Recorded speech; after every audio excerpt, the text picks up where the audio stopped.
Good evening and welcome everybody. I'm Trillian Atwood, the Director of Public Programs and Visitor Services at the JMM, and it's my pleasure to welcome you to our virtual presentation today from Bomboloni to Bagel, a story of two worlds with Jacqueline Gmach. Tonight, we are pleased to continue our series of programming celebrating global Jewish life. For those of you who have missed our previous programs in the series that explored Jewish life in Calcutta and Cuba, you can now view those recordings using the links that should be popping up in chat for you. So tonight we'll be hearing about the Jewish community in Tunisia with Jacqueline Semha.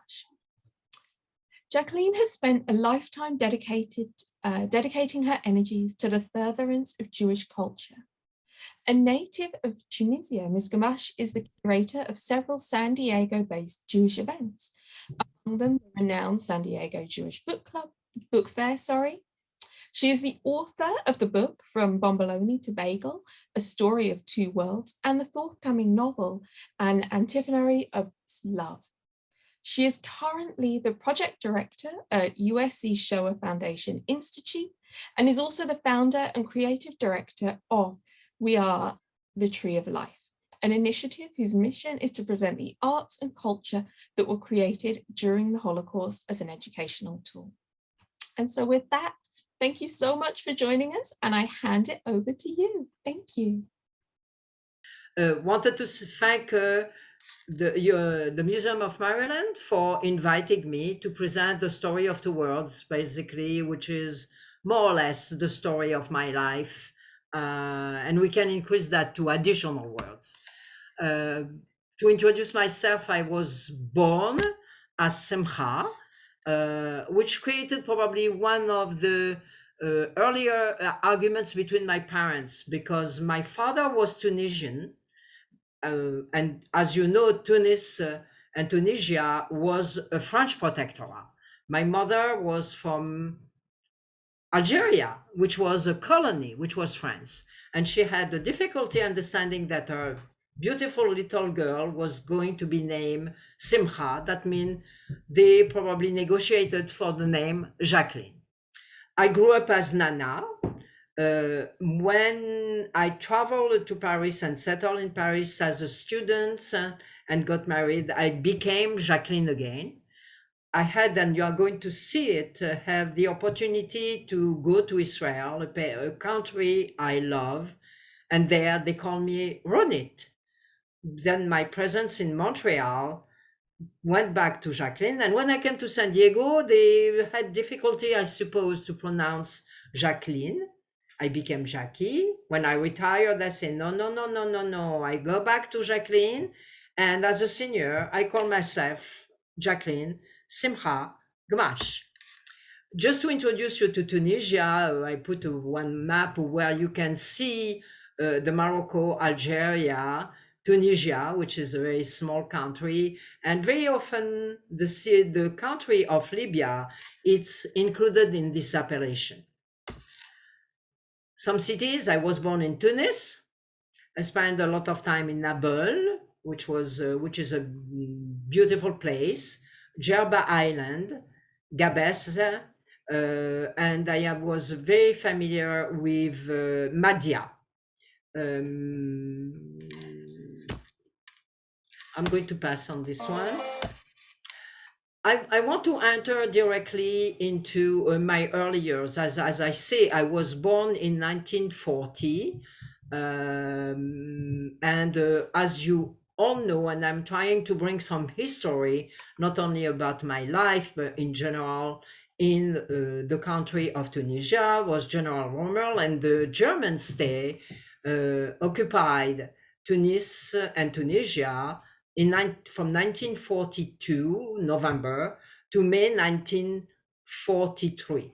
You have here images of the General Rommel, and you have a Grand Balia camp of prisoners to show you that finally they were unfortunately able to get a lot of people in those camps. That brings me to a story that I want to share with you. This building is the building where I live all my years in Tunis, and that was my balcony. I was 2 years old in 1942. As to recall, the German was there, but it was German soldiers. We didn't really have Nazi officers. And I was playing as a 2-year-old on my balcony over there. But playing with this Nutcracker that I have, in fact, in my home in San Diego, which is a metallic, made in metal. And by playing, I drop it. And of course, what happened? The Nutcracker falls on the head of one of the Nazi officer, which was standing just in the same direction on the ground. And suddenly he started bleeding. I don't know what happened, but my grandmother noticed it. And she got very frightened. That means, and she noticed that the officer was entering inside the building. Let me open a parenthesis here. Those buildings that you see here are in fact building more modern, not from the 1942. I mean, she got so scared that she asked my mother and her sister to hide somewhere in the house, and grabs me and lifts me up. And when she hears the bang bang of the German soldier, she holds me up and she starts spanking me back and forth, back and forth. I don't know if you see me on my video, but I am trying to express the situation, to the point that the man was sorry and worried about this little girl being into so much trouble. And he said, okay, leave her alone. She didn't do it on purpose, and all that, holding his hand with blood bleeding. And we stay in hiding for a week. You can imagine that the situation, for example, in Europe would have been totally different as a result. This is the story of the Nutcracker. And now I want to take you to another story which happened to my father this time. Here we have what we call Avenue de France at that time, with the church, La Grande Cathédrale de Tunis, and that was my father's office. It is also in 1942. It is on a Saturday, and my father decided to go to his office and to try to do some cleanup work.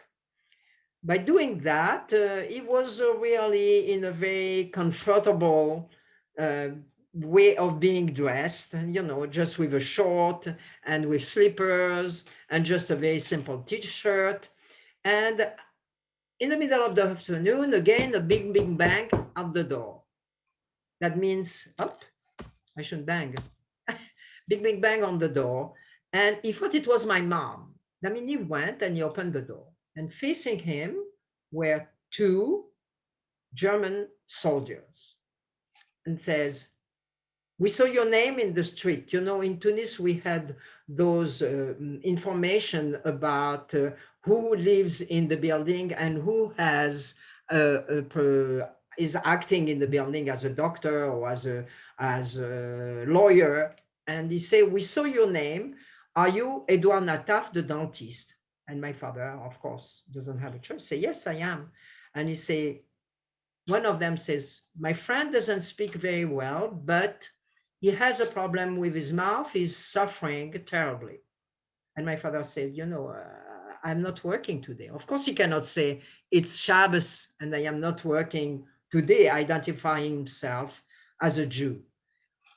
And he said, what do you mean you are not working? You are here and my friend is suffering. My father said, you know, I want to apologize. And the guy gets his gun, put it on next to my father's head and say, you are going to take care of him. Obviously, we know the result of that act, that position of the gun. And he says, please, please come in. My father gives the attention that he needs to the mouth of this man and realizes that the tooth has to be extracted. And of course, as a professional, he asks the following question and says, okay, do you feel okay? Did you eat this morning? Whatever. And the gentleman says he is hemophiliac. And here I have to apologize. I don't know if you got it because of my accent, but hemophiliac, it's when your blood is very liquid and you cannot control if you have a bleeding. That means my father gets absolutely scared and say, what I am going to do now? And he said, I don't know. And miraculously, he receives a phone call from my grandmother.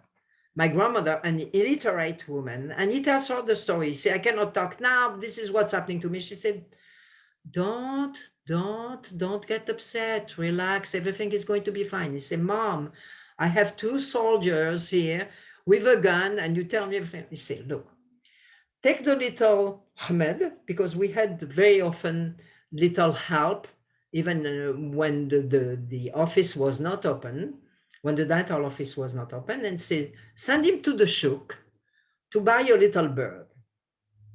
When he brings you back the bird, cut off the leg, remove the feather, extract the tooth, and put the hot muscle of the bird on the result of the hole created by the extraction of the tooth.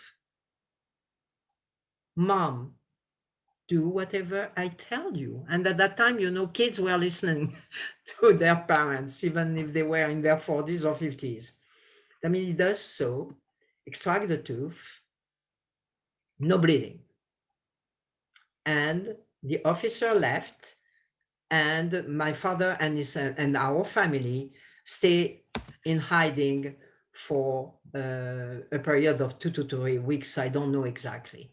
And this is the story of the bird, which was presented in the San Diego Jewish Journal in April 2012. By the way, just recently, I was saying this story to a group of friends, one of them being a pharmacist, and he said, that's correct. There is something in the muscle of the bird when it's warm, which coagulate the blood. This is now, sorry, to introduce myself and to introduce a little bit the life in Tunisia. This is a synagogue. That's the synagogue where we used to go. And you can see this number of people here are in fact basically representing my family. I think that this lady, I don't know if you see my cursor, but this lady here is probably my mother. And it was my brother bar mitzvah. But you can see that it's a very simple room. And in fact, on the walls, there is a lot of memorial lamps. This is me at the age of 4. I was very much of a tomboy. This is me going, and I put this photograph here because I want to share with you that a lot of little girls from the Jewish community were used to go to the École des Sœurs de Sion. That means they are known of science, they are Christians. And we were educated over there for what you will call the kindergarten schools. And you can see we had all a costume and a little hat and things like that. This is an image which shows the way we were taught. We were taught with secular studies, with Jewish studies, and with, how do I call that?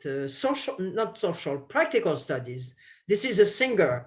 If any of you, it's of a certain age, you probably remember the singer, the machine that was used at that time. That was my father's office. And it's when I work on my book From Bomboloni to Bagel that I realized that the person sitting on the chair is in fact my mother. That's to present very, very fast who we were.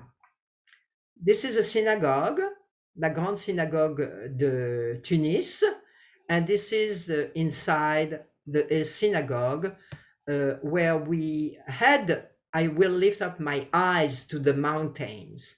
And I don't know, Zoom is magnificent. The fact that we can be together, you are in Maryland, I am in San Diego, I am talking about Tunisia, but I don't know if I don't see you. And this is In fact, I assume that most of you are familiar with Shlomo Carlebach and his way he took some prayers and put them into songs. I don't know if his daughter now sing for him, but it was allow me to do that. Esoenai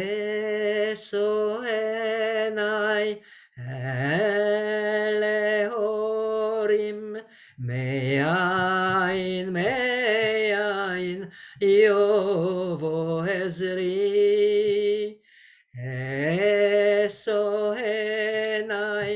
elehorim me'ain me'ain yovo ezri. From where does my help come? I will lift up my eyes to the mountain. If Google Shlomo Carlebach and listen to his work. Now I'm taking you into another synagogue, la Synagogue de Lagriba, which is in the south of Tunisia. And it's a beautiful, beautiful. The characteristic of this synagogue, it's one of the two oldest synagogues in the world. One is Lagriba, and the second one is at Pekin in Israel. And you can see the decorations and the way the benches and the way things are set up. Unfortunately, in April 11, 2002, they had some explosive placed, in fact, by German tourists. By German, when they had, in fact, in the synagogue, German tourists and Tunisian and two French national, and many people were wounded. I'm sure you, in your memory, you can try to retrace that also. You know, it's always very difficult to present a life of in a book in 40 minutes. The Lagriba is one, as I say, one of the oldest synagogue and the most beautiful synagogue I think I have ever seen. Now I'm taking you to me again. And this is, if you heard about the Alliance Israélite Universelle, it was founded in the 1800 by Rene Cassin. I'm trying to give you a little bit of history. I know you are going to have a recording that things can be searched and completed. And Rene Cassin decided to try to open all the schools in every country to educate Jewish children. And not only to dedicate it, it had also a Zionist aspect of it behind it, to educate them and eventually to be able to send them to Israel. I found this photograph 3 days ago, and I cannot share with you my emotion. And I think I am, again, I hope you see my cursor. I think I am this little girl here, but I am not certain. And I still kept going on my research on Wikipedia. And here I found our teacher. Monsieur Nataf was my teacher in English. This is Madame Saban. This is Mr. Danon, the principal of the school. And this is some of our teachers. I didn't want to identify them because my story sits really on the blessing every day of my life to that teacher. And I define myself as a teacher of 63 years in 7 different fields. What is my story? I was a tomboy. I didn't want to study. I didn't want to do anything. It was absolutely terrible. And was expelled from all the schools of Tunis, any kind of school, hairstyle, sewing, customer, whatever. I was expelled. And finally, I had the opportunity on behalf of this institution to enter the school. And when I entered the first day, I was asked to sit at the front desk, just next to the teacher, Madame Saban. And she said, okay, take your pencil and we are going to start working. Of course, I didn't do it. I was just wondering, how can I get expelled from here? What can I do not to stay in this school. And Madame Saban looked at me and said, Jacqueline, si tu veux, tu peux. I don't know what happened that moment, but I can tell you that when I have difficulties in life, I hear Madame Saban, I see Madame Saban, and the si tu veux, tu peux, which is if you want, you can, allow me to perform what I wanted to perform. Not always successfully, but at least to try to perform the best I could into any of my collection. And as I just said a few minutes ago, I have taught for 63 years now, and I have applied the si tu veux, tu peux to, I would say, when needed to my students. Now, I love music. I don't know if you know this song, but before we leave Tunisia, I wanted you to listen to Rene Leba. It's a very well-known Jewish song, but it was originally a French song. I wish I could see you guys. Tire, tire, tire l'aiguille, ma fille, demain l'aube doit être finie. Sous tes doigts naissent des fleurs faites de paillettes et de diamants. Ton diadème d'oranger doit être meilleur et entre les mains de ta maman. La, la, la, la, la, la, la, la. Tire, tire l'aiguille, ma fille. La, la, la, la, la, la, la, la.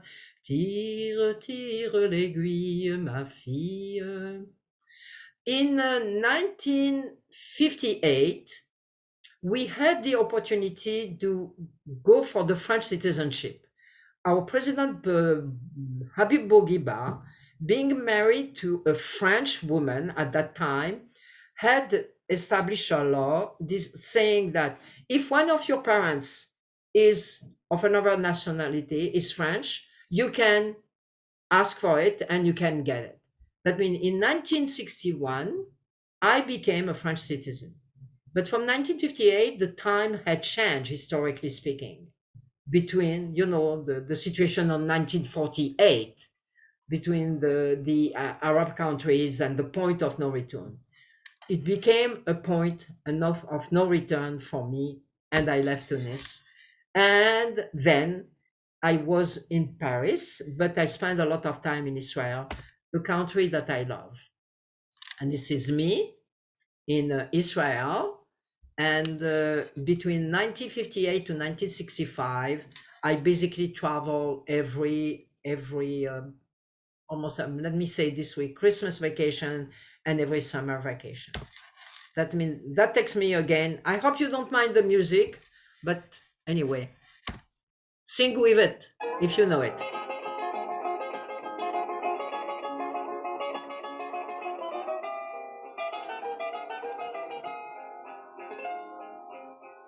ערב של שושנים,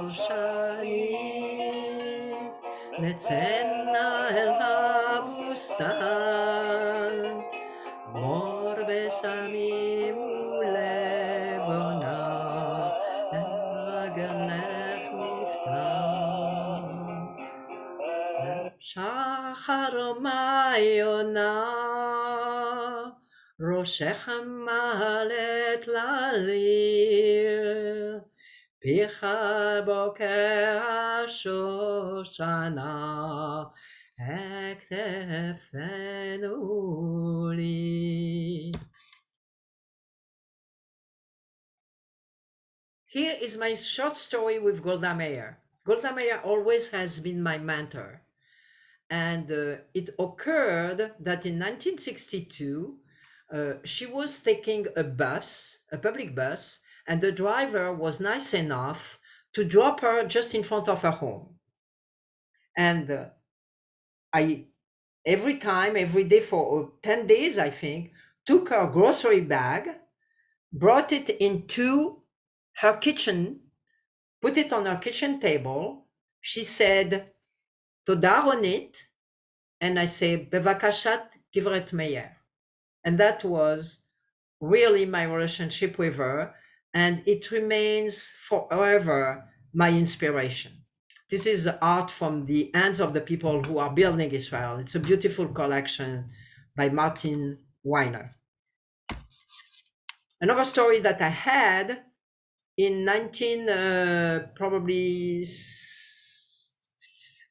later, I would say 1965, 1966. I was in Sde with a group of French students visiting Israel as part of a Jewish youth organization. And when I came to the kibbutz, it was on a Friday afternoon, and it was spending a Shabbat. We were 40, 50 of us. And I went to the Hadar HaOchel, to the restaurant, and I saw Ben-Gurion cleaning up the table. I mean, I went to him and I say, "Please, sir, let me clean up. You should not have to clean up tables." And he looks at me, moved his finger, and said, "Dear young lady, this is a kibbutz. I cleaned the tables today. Tomorrow I'm going to sit down and you are going to clean the table for you." I don't know if I express well the feeling that we can have by living something similar to that. Hahava. I'm sure some of you have been in Israel. It's a pays of love. It's a pays to love, and it's a country. I'm sorry, I said it in French. It's a country for love. It's a country to love, and beshalom. I hope you are guessing where I'm taking you now. Yes, I'm taking you to France. And France is basically Paris and Noisy-le-Grand. This is a story. I hesitated to put that in here, but I finally decided to show you that it was 1963.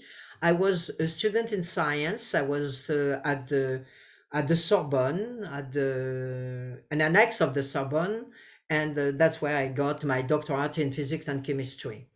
And after 6 months of my research, I came to the office one day, and my closet, where all my work was stored, had burned. And the flames were still here. That means we don't know what happened. I didn't have any products which were flammable, but only paper. That means we were called by the police. They kept me for a while, and they say, what happened? They interrogated me. I said, I don't know, but they interrogated the assistant of the laboratory as well. And in fact, it was a person who was one of my co-researcher, Jewish, who got very upset with me because when he met me for the first days, he realized that I was wearing a Magen David. And he said, "Please remove your Magen David, very anti-Semitism in Paris." I said, I don't care. I'm Jewish. I'm wearing it. And he was so upset with me that it is this Jewish young researcher who put the fire in my closet, as I see as an act of being anti-Semite. That brings me, of course, to the story of the Holocaust. This is David, who is my husband today, with his father and his mother. His father was arrested by the German, and just before he was exterminated, he was told to he was given a little card, like the note cards that we have, and was asked to write a bye-bye, a shalom, an au revoir to his family. And he said to his wife, "My Berthe, be in peace. Don't worry about me. I'm feeling good. I have a good moral," and I will not translate everything, but he was shot probably 2 or 3 weeks later. This is the paper from the Commandature in 1942. This is his story of how he was very interesting, because we knew his story as being arrested once, sent to Drancy, be in a Mont Valérien, and being shot by the German, which was, after research a little bit, when I started to work at the Shoah Foundation, I realized that his story was different. He was arrested twice, liberated, even from Drancy, was sent back to Drancy and killed at Suresnes. I don't know if he was shot. He was probably shot by the French police at Suresnes, but I cannot confirm that. That's the lady who saves David's life. David was at the top of the mountain, and this is Marie-Louise Bernard, who is one of the righteous. Enfin, she's not alive anymore, but saved the life of David by keeping him for 4 years in the mountains in La Combe de Lancey, very close to Grenoble. His mother was used to come back and forth once a week to say hello to her child. We met, my own children and myself. Of course, we were very close to Marie-Louise, and we invited her to home, and we show her the love and the admiration that we need to present to those people who have put their life in danger to save the life of Jews. This is David. This is our mariage civil, the civil wedding. You know, in France, I'm sure you know that you have to be married civilly before you can get married religiously. And usually you get married civilly on the first day and religiously on the Friday. Here's at our wedding. And I love to present the ketubah for two reasons. First of all, it's a formula, it's a form, right?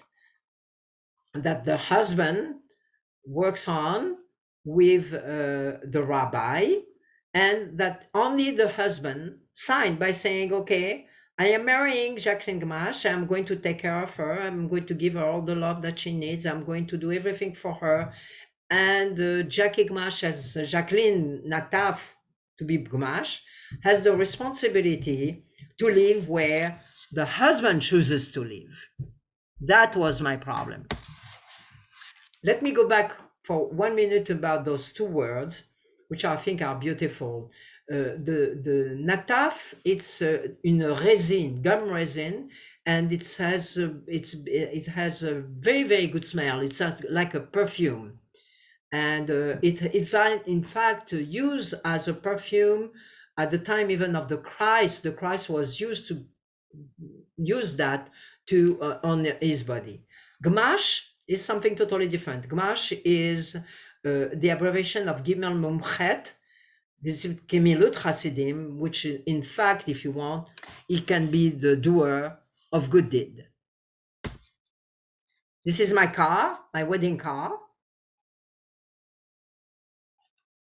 This is my mom.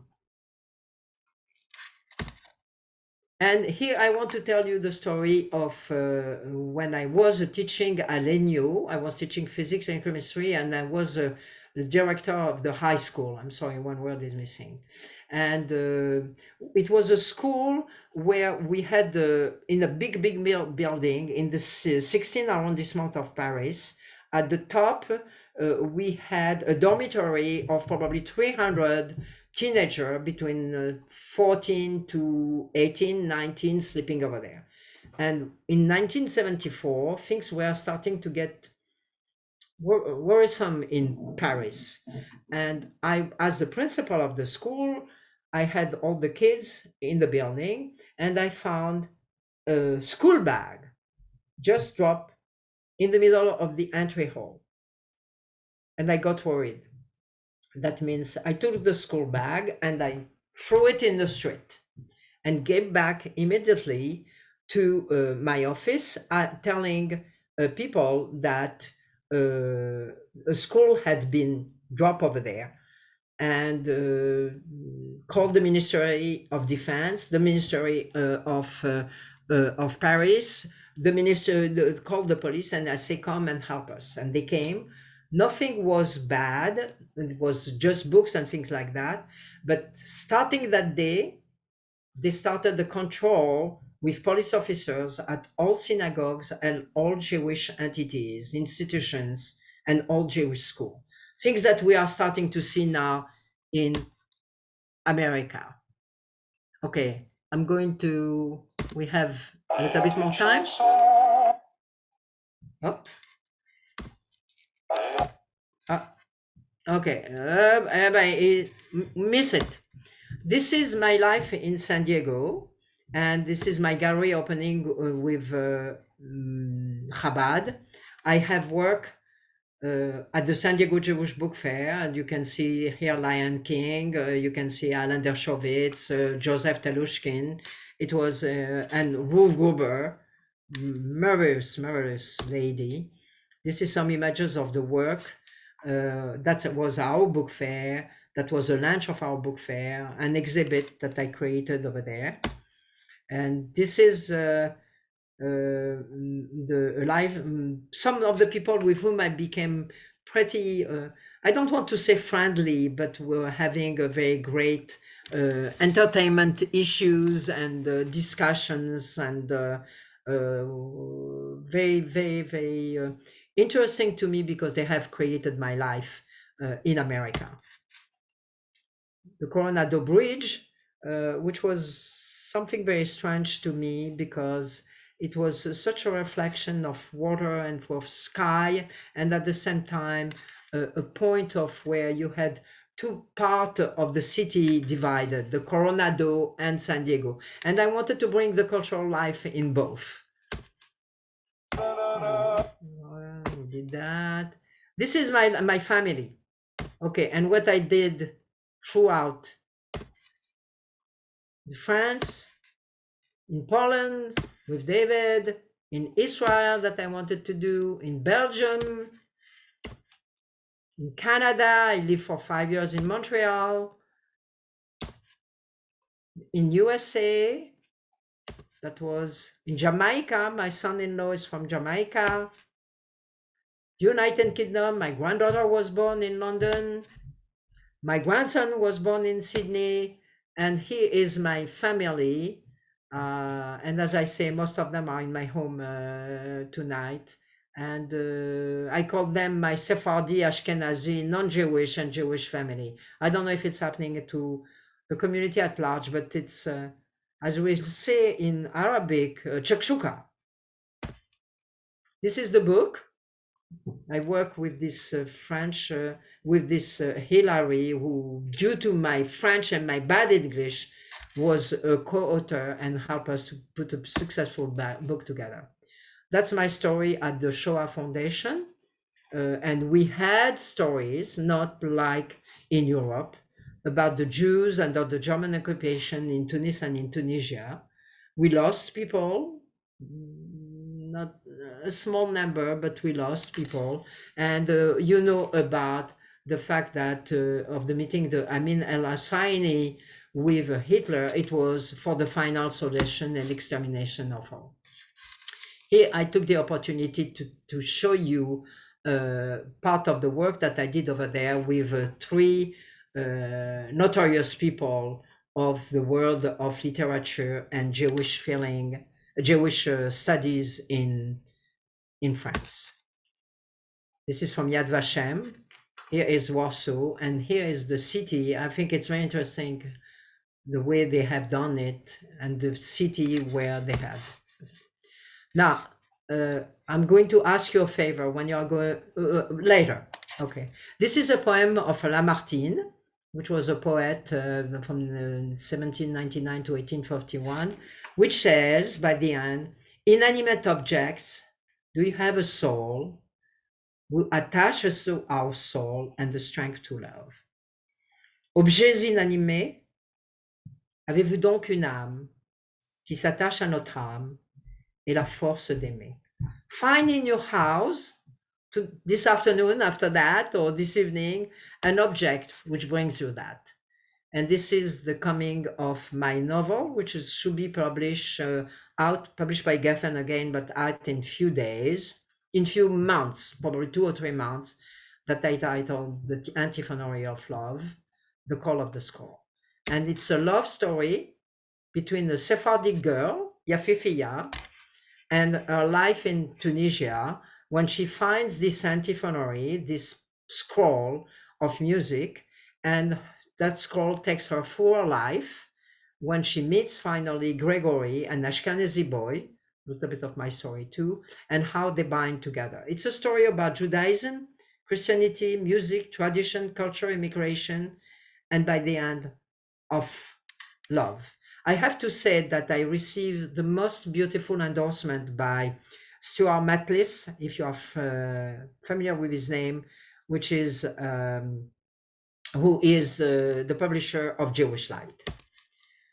Okay, now we are going to, I have 1 or 2 more minutes to the trailer. I'm not going to show it to you, but, or maybe I should just show you the trailer.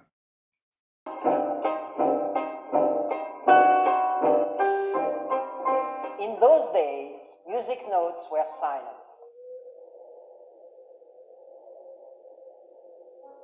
On this day, the music will be heard. There is a place that is marked in the music that I've never seen in music before, tumultuoso. Enorme dose di adrenalina con il quale si può sopravvivere a situazioni di disagio, situazioni tragiche, penose. But from her, we can kind of take her story and use it as a source of strength. And we remember the Shoah, so it will never happen again. In those days, drawings were hidden and invisible. On this day, they will be seen. Helga's drawings are known throughout the world and are documented in the book, Draw What You See. We must tell the story of Friedel Dicker Brandeis and the art of the children of Terezin. On this, I am going to stop there. Again, I went voluntarily into additional detail because I knew it was recording, and if somebody wants to know more. This is what a project that we call We Are the Tree of Life, Carry On, based upon the song of Peter Yarrow, and Carry On that you know. It's from generation to generation to educate our children, and those are the Tree of Life designed by my 3 grandchildren when they were 7 and 9. I'm going to take that minute. This is my piano, who traveled from Tunisia to Montreal, to Paris, to San Diego, which was bought by my father in 1933, that we were able to take out of the trust. That means I am back to piano. I'm not going to, and I have created for you, you don't have to look at here, a full exhibit of my personal work. That means if you want to have a virtual visit on the website, please feel free. All that is work that I have in my home.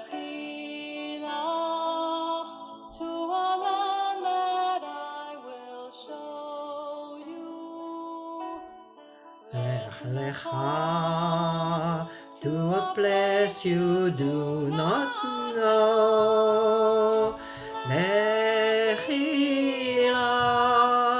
On your journey I will bless you, and you shall be a blessing. You shall be a blessing.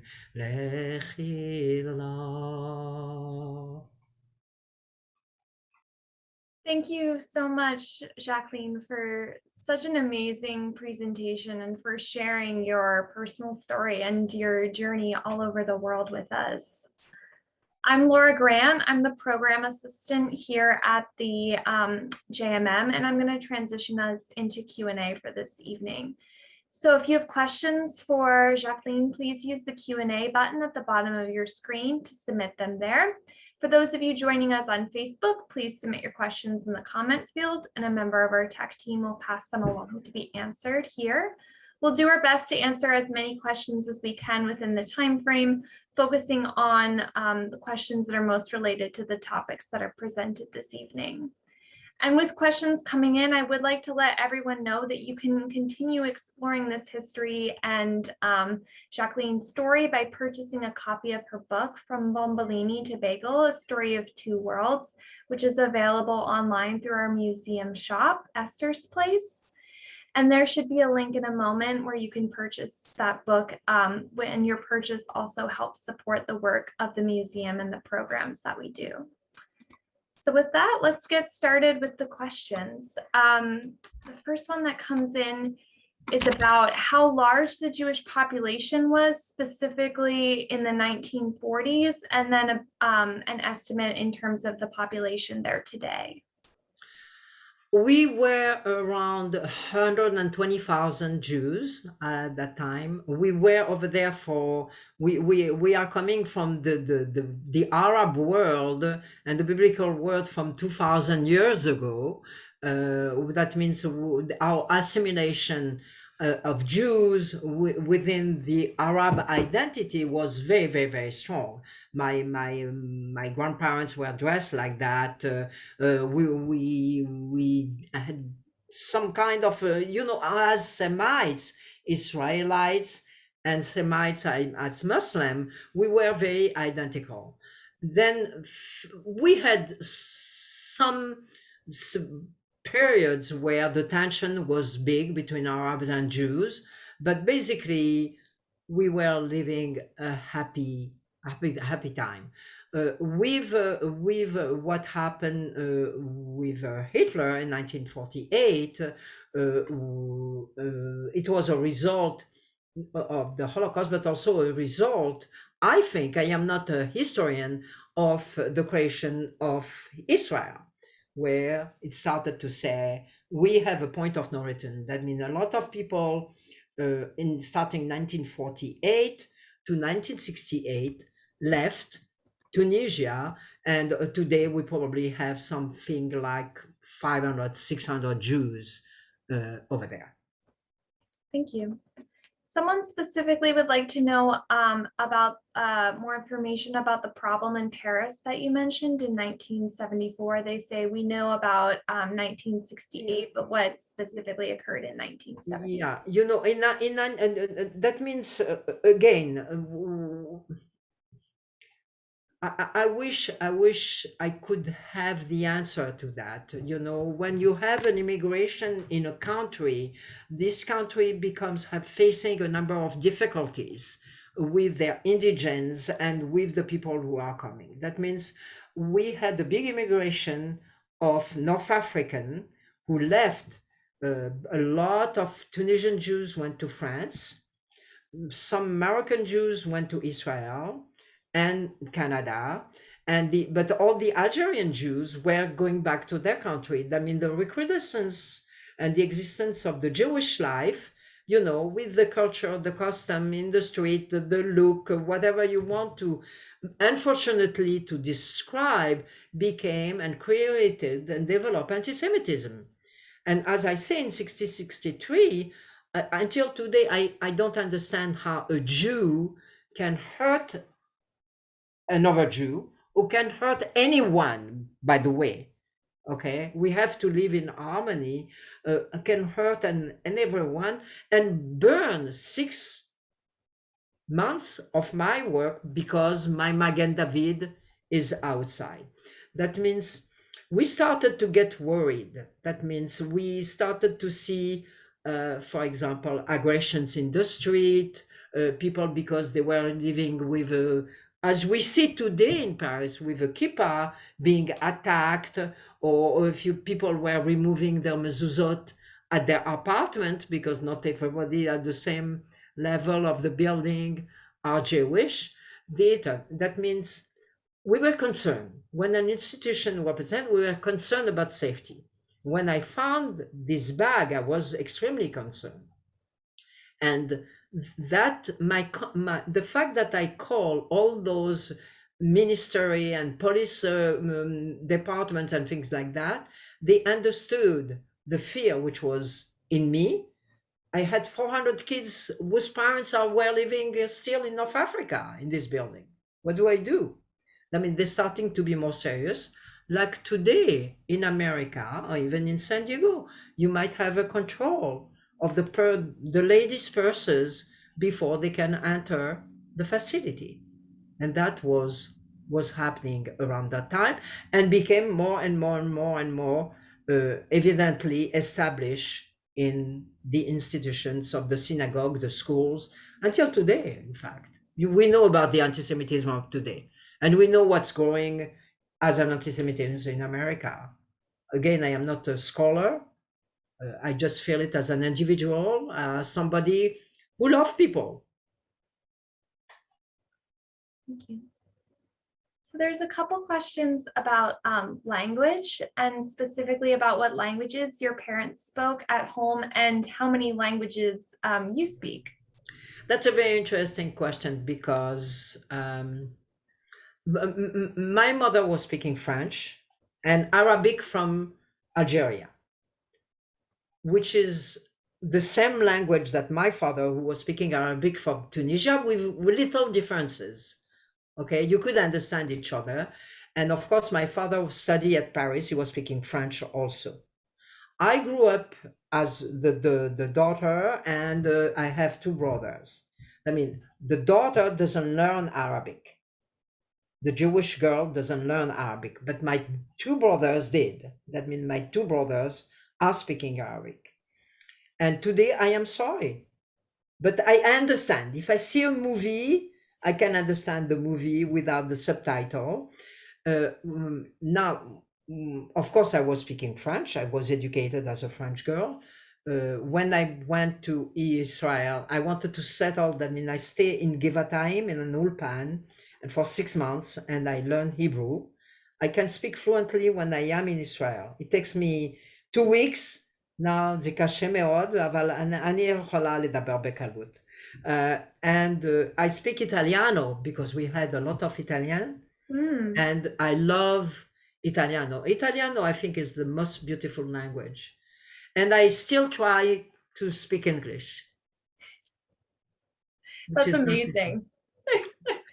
No, but it's true. It's such a difficult language to learn. It's not structure. You know, you learn Hebrew, it's like mathematics. It's like math. It's very structured. Why do you say save the date of November 12 to 14? For me, 12 to 14, you have few dates. Why don't you say save the dates? It's very true. It is very confusing. So I think we have time for one or two more, and I feel like this will be an interesting one. Someone's asking, how did you get the job with Golda Meir? You know, I was not really a job, maybe, and I didn't express it properly. I was in Paris. I couldn't, as 18 years old, right? I couldn't return to Tunis because I got this French citizenship. Okay, and the law changed. That means I had my point of no return. That means during the summer, I was going to Israel, but I don't know how. I was the president of the traveling group. I was the boss, not the boss. I was the young kid who was helping everybody, and we were 45 kids each summer, but it was international. These groups were coming from anywhere, from Italy, from Germany, and we end up by being 200, 300 people like that. That means when I was over there, I had the front position, if you want. I was the person in direct contact with the what his name? I forgot his name. Okay, I forgot his name. But that took me into the world of penetrating a little bit further than simply the students who were within the group. No, thank you. So I think we're going to wrap up. I did want to ask, people in the audience very much are looking to learn more and to keep exploring, and maybe perhaps if you can share with me, and I can post it to our website, if you have the link where they can view the collection of your virtual exhibit, so folks can explore that a bit more. Can I say something? Mhm. Okay. You know, I got this idea, and I know it was a very, very short presentation, but you know, it was not the subject, but we are the tree of life. It's an idea that I got from my granddaughters after the Tree of Life massacre of Pittsburgh. And I can tell you honestly that within 2 years, it developed